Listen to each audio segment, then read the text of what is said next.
Hello everyone. तो आज का हमारा टॉपिक है काइंड्स ऑफ सोशल ग्रुप्स। ठीक है, तो सोशल ग्रुप्स क्या होते हैं। इससे पहले हमने देखा गमेनशाफ्ट, इससे पहले हमने देखा गमेनशाफ्ट एंड गज़ेल शाफ्ट। ठीक है, और उससे पहले हमने देखा सोशल ग्रुप्स। ठीक है, तो सोशल ग्रुप के अंडर ही ये टॉपिक भी है, तो काइंड्स ऑफ सोशल ग्रुप्स। ठीक है, जिन्होंने वो वीडियोस नहीं देखे पीछे जाके देख सकते हैं। तो सोशियोलॉजी हम देख रहे हैं, सोशियोलॉजी के अंडर ये आता है। तो अब देखते हैं आगे। बीए फर्स्ट ईयर हम कर रहे हैं। For understanding the social behaviour it is very important to understand the qualities and the character of groups. ठीक है, काइंड ऑफ सोशल ग्रुप्स। ठीक है, सोशल ग्रुप कैसे होते हैं।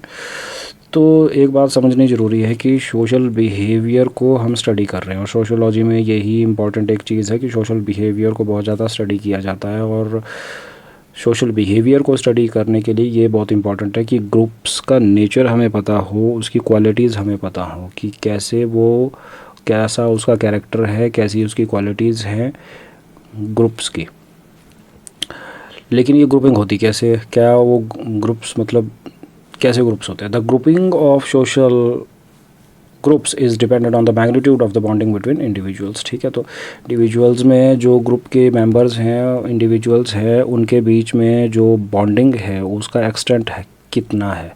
ठीक है, कितना उसका मैग्नीट्यूड है, कितना उसका साइज़ है, वो बॉन्डिंग जो है, वो लव, जो अफेक्शन, उनके बीच में जो क्लोजनेस है वो कितनी ज़्यादा है, इस पे डिपेंड करेगा। वो सोशल ग्रुप की जो ग्रुपिंग होती है ना, वो उस पर डिपेंड करती है। तो आप देखते हैं आगे। We have primary and secondary groups. ठीक है, तो प्राइमरी और सेकेंडरी ग्रुप्स है हमारे पास। ठीक है, तो अब देखते हैं आगे। तो प्राइमरी ग्रुप, अब जो बॉन्डिंग के बेस पे, बॉन्डिंग के मैग्नीट्यूड के बेस पे जो ग्रुपिंग की है, उसमें पहला ग्रुप है प्राइमरी ग्रुप। अब प्राइमरी ग्रुप में क्या होता है और ये होता क्या है। Primary group are those where there is love, friendship, ठीक है, एंड क्लोजनेस। ठीक है, तो ये सब कुछ होना ज़रूरी है उसमें। Deep emotional ties are there in relations. ठीक है, इमोशनल टाइज होनी ज़रूरी हैं, तो वो प्राइमरी ग्रुप है। Primary group are called as primary groups because on the whole it manage, run and conduct the social ideas. ठीक है, तो ये प्राइमरी ग्रुप जो होता है, तो ओवरऑल ये क्या करता है, मैनेज करता है, रन करता है, कंडक्ट करता है सोशल आइडियाज़ को। ठीक है, तो ये मतलब एक तरह से बेसिक, इसका जो मतलब बेसिक ग्रुप भी है ये, क्योंकि ये बहुत सारी भावनाओं को, विचारों को और धारणाओं को जन्म देता है। ठीक है, individuals character influence and included in families function. ठीक है, तो एक इंडिविजुअल का जो कैरेक्टर है, ठीक है, जो भी उसका बिहेवियर है, जो भी उसका कैरेक्टर है, उस इंडिविजुअल में जो भी क्वालिटीज़ हैं वो बहुत ही प्रभावित करती हैं। ठीक है, और फैमिली के फंक्शन में उसका एक महत्वपूर्ण योगदान होता है, ऐसा हम कह सकते हैं। तो ठीक है, and families nature influence the individuals individuality. ठीक है, तो इंडिविजुअल की इंडिविजुअलिटी, तो इंडिविजुअल को फैमिली इन्फ्लुएंस कर रही है, फैमिली को इंडिविजुअल इन्फ्लुएंस कर रहे हैं, दोनों एक दूसरे के क्या कह सकते हैं, वाइस वर्सा।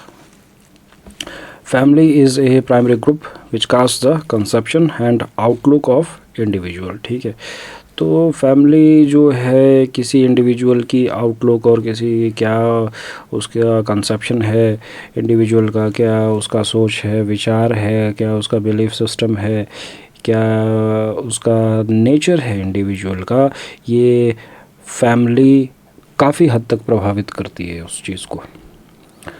तो फैमिली इंडिविजुअल को इन्फ्लुएंस करती है, इंडिविजुअल के कैरेक्टर्स को मिला के फैमिली का एक कैरेक्टर एंड फंक्शन बनता है। तो ये है। ठीक है, तो प्राइमरी ग्रुप वो है जिसमें प्यार होता है, प्रेम होता है, बॉन्डिंग होती है, लव होता है, अफेक्शन होता है, फ्रेंडशिप होती है, क्लोजनेस होती है। ठीक है, ओके, चलो आगे देखते हैं। अब आ गया इसमें सेकेंडरी ग्रुप। अब सेकेंडरी ग्रुप क्या होता है। ठीक है, secondary group, in secondary group members do not interact very often. ठीक है, तो ज़्यादा मिलते नहीं हैं। ठीक है, और बॉन्डिंग थोड़ी कम होती है। Relations are uncaring, uninterested and unconcerned. ठीक है, तो कोई मतलब नहीं है किसी को एक दूसरे से, कोई इंटरेस्ट नहीं है लोगों को एक दूसरे में, और ये बिल्कुल अपोजिट है प्राइमरी ग्रुप के। और कोई भी कंसर्न नहीं है, कोई भी केयर नहीं है, कोई भी लव नहीं है, अफेक्शन नहीं है, क्लोजनेस नहीं है, कुछ नहीं है। ठीक है, people are detached, unemotional and formal. ठीक है, तो फॉर्मल बिहेवियर होगा, अनइमोशनल बिहेवियर होगा, अनइमोशनल फीलिंग्स होंगी, और जब इमोशन ही नहीं है तो फीलिंग कैसी, और डिटैच्ड। ठीक है, तो they meet for certain requirements. ठीक है, तो किसी जो भी उनका ज़रूरत का काम है, चाहे उनको कोई सर्विस चाहिए या फिर उनको कोई भी काम करना है या फिर कोई भी उनको जॉब है, तो किसी पर्टिकुलर टास्क के लिए वो मिलते हैं और उनका काम ख़त्म हुआ, that's it. Employees in any company meet as an employee and workers in any factory work together for any task are the examples of secondary group। तो ये देख लो, ठीक है, एम्प्लॉय और वर्कर्स किसी फैक्ट्री में काम कर रहे हैं इकट्ठे, तो ये देखो एम्प्लॉयज़ कंपनी में काम कर रहे हैं, तो फिर आपस में इनके बीच में कोई भी बॉन्डिंग नहीं होगी, और बॉन्डिंग नहीं होगी लेकिन काम साथ में करेंगे। ठीक है, तो जस्ट अपना काम किया, सर्विस चाहिए, सर्विस ली, सर्विस दी, काम ख़त्म, पैसे लिए और खेल ख़त्म। तो ये सेकेंडरी ग्रुप है, ये प्राइमरी ग्रुप के बिल्कुल अपोजिट होता है। प्राइमरी ग्रुप में लव बॉन्डिंग अफेक्शन होता है, सेकेंडरी ग्रुप में लव बॉन्डिंग अफेक्शन नहीं होता। ठीक है, फॉर्मेलिटीज़ होती हैं, फॉर्मल रिलेशंस होते हैं। ठीक है, दैट्स इट, थैंक यू। छोटा सा टॉपिक है, आगे देखते हैं नेक्स्ट वीडियो हमारा क्या है। ठीक है, धीरे धीरे हम सब कुछ कवर करेंगे, आगे देखते हैं क्या होता है। Okay, bye.